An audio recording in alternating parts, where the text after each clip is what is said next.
الله أكبر الله أكبر الله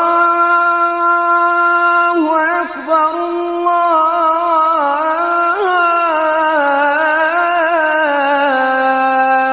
الله أكبر. Mes frères et sœurs, je tenais tout d'abord à rappeler l'un des principes de l'islam, c'est de protéger le corps, protéger l'âme et de protéger l'être, de ce qui constitue l'être humain.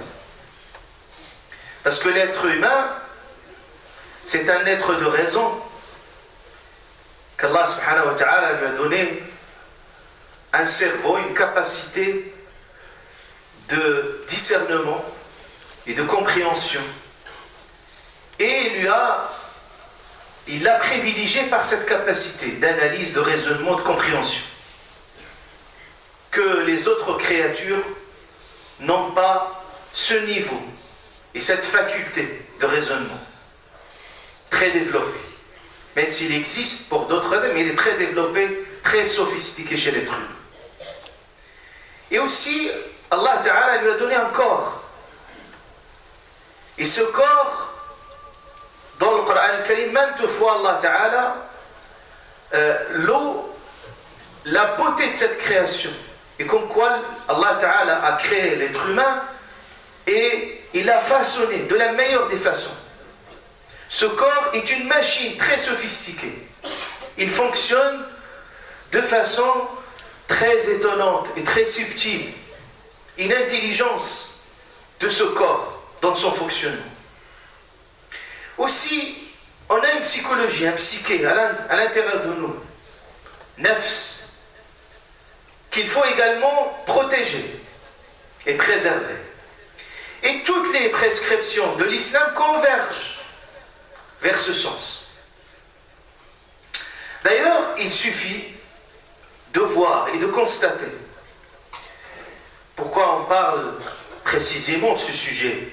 Parce qu'aujourd'hui, avec ce virus, coronavirus, ou les autres virus qui circulent, auxquels beaucoup de gens sont stupéfaits, qui s'étonnent, qui s'interrogent, alors que cette culture de prévention, auquel nous sommes invités en tant que croyants, que l'islam nous donne des règles.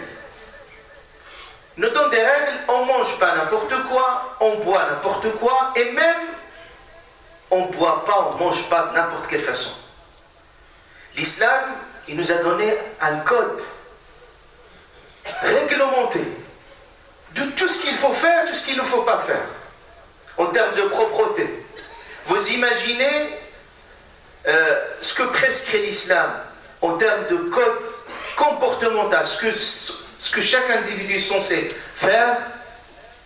D'ailleurs, le principe de propreté en soi, faire ses ablutions avant d'y aller, même aller faire ses propres besoins, comment le faire et avec quelle manière le faire pour être toujours aussi propre.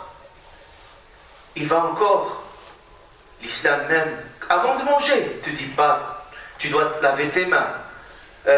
Et il te prescrit même comment tu manges.